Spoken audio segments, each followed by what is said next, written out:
মতো 500 বছর বেঁচে থাকার কোনো লাভ নাই। মোস্ট ভাইরাল ডায়লগ ভাই, সিংহের মতো 1 ঘন্টা বাঁচতে। সিংহের মতো 1 ঘন্টা বাঁচতে চাই। একটা মাইকম্যান এই শীতকালের সিজনে এমন কোনো দিন নেই যেদিন সে ওয়াজ শোনে না। এদেশের ওয়াজ যদি মানুষের খুব বেশি একটা কাজে আসতো, সবার আগে ও সবচাইতে ভালো মানুষ। আমি আল্লাহকে নিয়ে রাসূলকে নিয়ে কটূক্তি করা, এগুলা যদি তোদের বাক স্বাধীনতা হয়, তোদের কল্লা ফেলে দেওয়া আমাদের হাত স্বাধীনতা। রাজি আছেন না ইনশাআল্লাহ? আমরা ওপেন বলি, তোরা ওপেন বলতেছিস, আমরাও ওপেন বলি। আল্লাহ এবং রাসূলকে নিয়ে অবমাননা কইরা বাংলাদেশে কেউ টিকতে পারে না, তোরাও পারবি না। Right man, start. সিংহ যখন ধরার জন্য ছোটে সে শুধু সামনে তাকায়, সে পিছনে তাকায় না। আর হরিণ 100 কিলোমিটার বেগে ছোটার পরেও সে ধরা খেয়ে যাবার ভয়ে বারবার পিছনে তাকায়। রাইট। আর পিছনে তাকার কারণে ওর গতিটা স্লো হয়ে যায় আর সিংহের হাতে বধ হয়ে যায়। পিছনে তাকাবার সময় আমাদের নাই, চিল্লায় বলো ঠিক কিনা? ঠিক। বয়স হয়ে গিয়েছে, সোজা বাপ মাকে বুঝাবা, বাপ মা বিয়ে দিলে না দিবে তোমাকে প্রতিবাদ করে হলো বিয়ে করতেই হবে, ঠিক কিনা বলো? বিড়ালের মতো 500 বছর বেঁচে থাকার কোনো লাভ নাই। সিংহের মতো 1 ঘন্টা বাঁচতে চাই। হ্যালো গাইস, কেমন আছেন সবাই? আশা করছি প্রত্যেকেই ভালো আছেন। গাইস, নতুন ভিডিওতে আপনাদের সকলকেই স্বাগত জানাচ্ছি। আজকের এই ভিডিওতে আপনারা দেখবেন বাংলাদেশি বক্তাদের বিশ্বকাপানো কিছু ভাইরাল বক্তব্য, যে ডায়লগগুলো মুহূর্তেই কাঁপিয়ে দিয়েছিল সোশ্যাল মিডিয়ার বিভিন্ন প্ল্যাটফর্ম। যে যারা সেলফি উঠায়, মানে নিজের ছবি নিজে উঠায়, ও তার সিরা অপ্রতিবন্ধী, ওর ব্রেনের সমস্যা, ও ভালো ডাক্তার দেখানো দরকার, প্রয়োজনে পাবনা। এখন নিজে ঠুস করে ওরাল দিছে, বলছিল শেখের বেটি পালায় না, তুই পালাইছিস, তোর 14 গোষ্ঠী সব পালাইছিস। স্বপ্ন মানে পাশে থাকা। স্বপ্ন মানে কি? পাশে থাকা, তার দায়িত্ব নেয়া, রেসপন্সিবিলিটি নেয়া, তাকে খাওয়ানো, তার ভরণ পোষণ দেয়া। কেউ যদি আপনার স্ত্রীর দিকে খারাপ চোখে তাকায়, আপনি তার চোখটা পর্যন্ত তুলে ফেলবেন, এর নাম বিয়ে। রাইট। সুতরাং গাইস, আমাদের সাথে আপনিও বাংলাদেশি জনপ্রিয় ইসলামী বক্তাদের রাজনীতিক প্লাস মোটিভেশনাল ভাইরাল বক্তব্য একসাথে এক ভিডিওতে দেখে উপভোগ করতে চাইলে সম্পূর্ণ ভিডিওটি দেখার বিশেষ অনুরোধ রইল, কেননা ভিডিওর শেষে থাকা বক্তার বক্তব্যগুলো শুনলে গায়ে কাটা দিয়ে উঠবে। ইসলামের বিরুদ্ধে, নবীর বিরুদ্ধে একটু শব্দ করলে বাংলাদেশে কাউকে সাথ দেওয়া হবে না। ও যুবকরা, সমাজ তোমাদের জন্য গর্ব, সমাজ তোমাদেরকে দিয়ে গর্ব, এবং এই ভোটের জন্য তোমাকে লড়তে হবে। সেই লড়াইয়ে তোমার পাশে আমি এবং আমরা থাকবো ইনশাআল্লাহ। একটা মাইকম্যান এই শীতকালের সিজনে এমন কোনো দিন নেই যেদিন সে ওয়াজ শোনে না। এদেশের ওয়াজ যদি মানুষের খুব বেশি একটা কাজে আসতো, সবার আগে ও সবচাইতে ভালো মানুষ। ট্রু ভাই, একদম। গাইস, ভিডিওর শুরুতে রয়েছে মুফতি আনিসুর রহমান আশরাফি হুজুরের কিছু ভাইরাল বক্তব্য। ওই দেখেন, ওই অপদার্থ কি করে দেখেন, দেখছেন? দেখছেন ভাই, কি পরিমাণ অপদার্থ দেখেন, কি পরিমাণ বেহায়া। চিন্তা করছেন? হ্যাঁ, এটাই জীবন। রিসেন্টলি হুজুরের এই বক্তব্যগুলো শর্ট প্ল্যাটফর্মের মাধ্যমে আরো হাইলাইট হয়েছেন। ওই দেখেন, ওই অপদার্থ কি করে দেখেন, দেখছেন? দেখছেন ভাই, কি পরিমাণ অপদার্থ দেখেন। এছাড়াও গাইস, হুজুরের একজন চরম লেভেলের ভক্ত হচ্ছেন আমার এক ফ্রেন্ড। পার্সোনালি হুজুরের মোটিভেশনাল কথাগুলো আমার কাছে অনেক ভালো লাগে। সুখের বেলায় অনেকেই মিলে, দুঃখ পেরেশানিতে কেউ মেলে না ভাই। রাইট। কেউ মিলে না।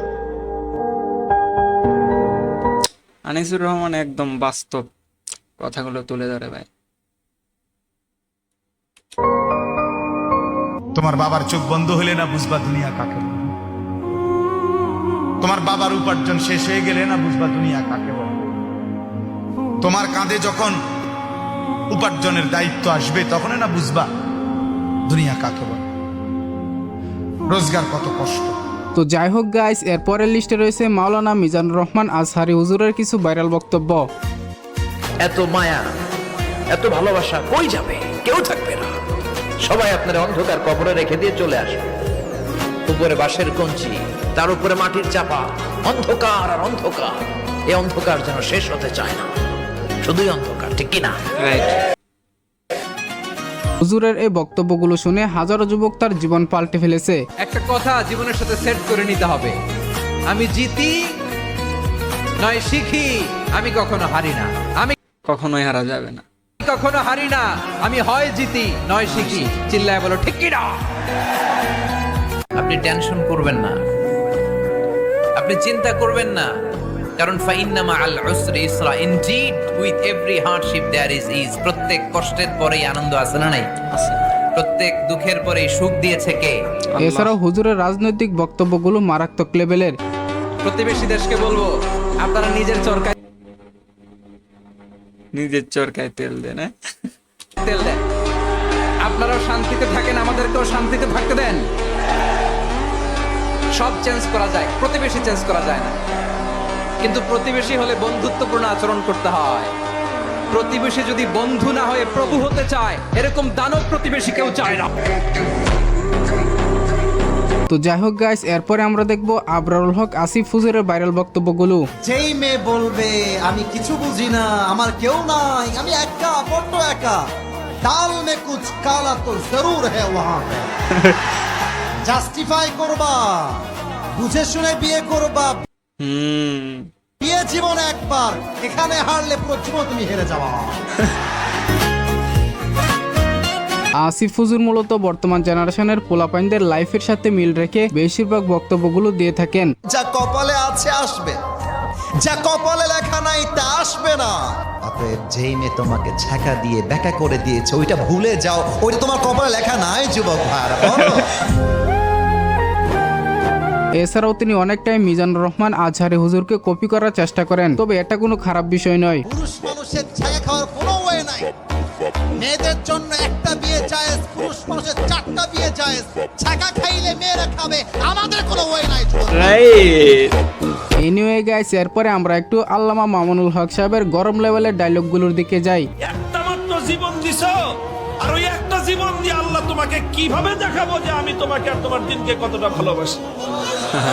তুমি আমাকে 1000 জীবন দান করতাম, একটা একটা করে জীবন তোমার জন্য উৎসর্গ করে তোমার বান্দা আব্দুল্লাহ বিন হুযাফা দুনিয়ার সামনে প্রমাণ করে দিত ইমানদারের কাছে ইমানের দাম কত বেশি। মামুনুল হক সাহেবের এরকম গরম লেভেলের হুঙ্কারগুলো শুনলে গায়ে কাঠা দিয়ে ওঠে। কেউ যেন আল্লাহর জমিনে কথা মনে না করেন যে আপনি ইসলামের পক্ষে না দাঁড়ালে ইসলামের কাজ হবে না। কেউ যেন কথা মনে না করেন আপনাকে বাদ দিয়ে আপনার জমিনে কোনো কিছু হতে পারে না। কেউ যেন কথা মনে না করেন কোন ভূখণ্ডে তাকে মাইনাস করে কোনো কিছু হতে পারে না। আমার আল্লাহ 1000বার কথা প্রমাণ করে দিয়েছেন। অনেক প্রভাবশালীকে আমার ভাই বক্তব্য ভাই আল্লাহ কানে ধরে উৎখাত করে দিয়ে দুর্বল মানুষের দ্বারা আল্লাহ তার দ্বীনকে জিন্দা করে দিয়েছে।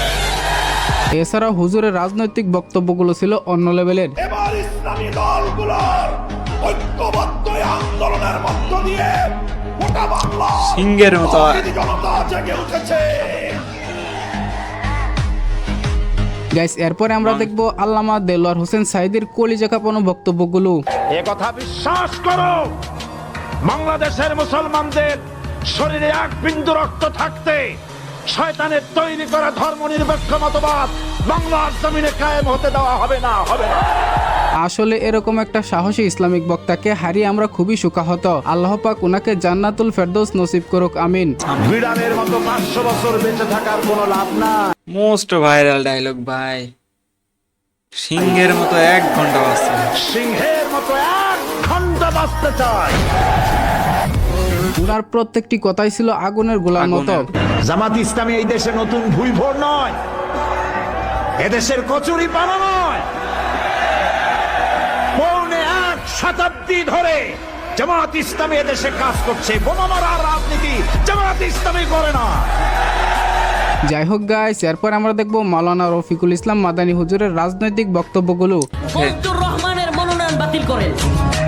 যদি আপনারা ইসলামের পক্ষে প্রমাণ করবার চান, যদি আপনারা এই দেশের আলেম উলামা ইমাম তাওহীদি জনতার পক্ষে প্রমাণ করতে চান, তাহলে ফজলুর মতো পাগলকে মনোনয়ন বাতিল করেন। তিনি তার সাহসী বক্তব্যের জন্য বেশ কয়েকবার জেলও খেটেছিলেন। আল্লাহকে নিয়ে রাসূলকে নিয়ে কটূক্তি করা তোদের বাক স্বাধীনতা হয়, তোদের কল্লা ফেলে দেওয়া আমাদের হাত স্বাধীনতা। রাজি আছেন না ইনশাআল্লাহ?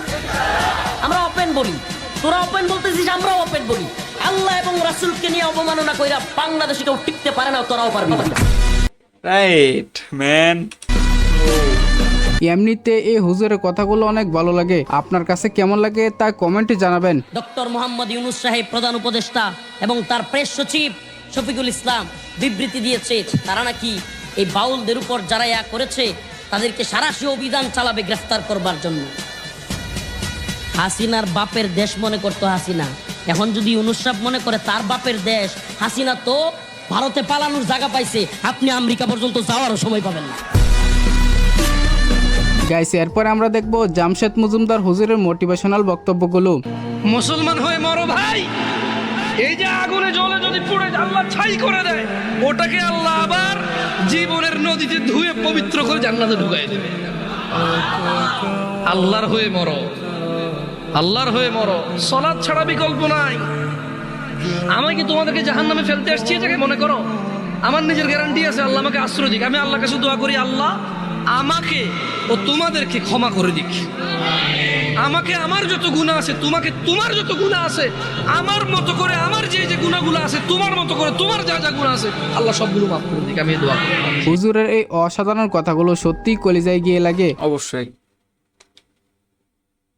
একদম কলিজায় লাগে ভাই এর কথাগুলো। একটা মাইকম্যান এই শীতকালের সিজনে এমন কোনো দিন নেই যেদিন সে ওয়াজ শোনে না। এদেশের ওয়াজ যদি মানুষের খুব বেশি একটা কাজে আসতো সবার আগে ও সবচাইতে ভালো মানুষ। আমি বিলিভ করি প্যান্ডেলওয়ালা, মাইকওয়ালা আর স্বেচ্ছাসেবক ভলান্টিয়ারদের সবার আগে কাজে আসতো। সিঙ্গের মতো ভাই। দেশের আয়োজকদের মধ্যেই বেনামাজি, ঘুষখোর, সুদখোর ভালো একদম দু একজন ভালো থাকে, দু একজনের ইচ্ছা চেষ্টায় বাকিরা যে সাড়া দেয় এটার জন্য তারা নেকি পাবে যদি তারা নামাজি হয়ে মরে, আর বেনামাজি মরলে উঠলে হিসেবেই আসে। ঠিক এরকমই যুবকদের উদ্দেশ্যে মজার মজার বয়ান করেন সৈয়দ মোহাম্মদ মুকাররম বারী হুজুর। যে যত চুপ থাকে সয়ে যায়, অত্যাচার হয়, তার উপর একটু জুলুম হয়, কিন্তু দিন শেষে জয়টা তার নামেই চলে আসে। কারণ কি? ইন্নাল্লাহা মাআস সাবিরিন, ধৈর্য যে ধরবে রবের রহমত তার সাথেই থাকবে। এই হুজুরের কণ্ঠস্বর শুধু ওয়াজ বা বক্তব্য নয়, বরং সময়ের বিরুদ্ধে দাঁড়ানো এক একটা ঘোষণা। যে আপনার সে আপনারই থাকবে, যে আপনার নয় সে কোনো না কোনো ভাবে চলে যাবে, আর যখন চলে যাবে বুঝে নেবেন সে আপনার ছিল না, এতদিন আপনি অনুমানে ছিলেন। যেটা আপনার পাওয়ার সেটা যদি ওই পৃথিবীর শেষ প্রান্ত যদি থাকে, কোনো না কোনো ভাবে সেটা আপনার হাতেই আসবে। আর যেটা আপনার নয় এটা যদি আপনার হাতের কাছেও থাকে আপনি স্পর্শ করতে পারবেন না। বাস এই দুইটা কথা যদি আমরা কোনোভাবে মনে এবং মাথায় রবের উপর ভরসা করে বসাই ফেলতে পারি, আমাদের জীবনের অর্ধেক ডিপ্রেশন এমনিতেই কমে যাবে। সুবহানাল্লাহ। হুজুরের মিষ্টি কথাগুলো কার কার কাছে ভালো লাগে তা কমেন্টে জানাবেন। যাই কিছু করেন মনে আঘাত দিয়েন না, কারো মন ভেঙে চুরমাচুর করে দিয়েন না, কারণ মানুষের মন রবের রহমতের ঘর। ওই মনে আঘাত দেওয়া অন্যায় ভাবে আল্লাহ কখনো মাফ করে না, মাফ করে না, মাফ করে না। যতটুকু পারবেন হ্যাঁ বলুন, যতটুকু পারবেন না বলুন। প্রতারণা করবেন না, ধোঁকাবাজি করবেন না, কাউকে কষ্ট দিয়ে দুই নাম্বারি করে আপনার কোটিপতি হওয়ার দরকার নাই, কারণ আপনি এমন রবের বান্দা যার নাম রাজ্জাক। সো গাইস এরপরে রয়েছে আবু দুহা মোহাম্মদ আদনান হুজুরের কলিজা কাঁপানো মোটিভেশনাল বক্তব্যগুলো।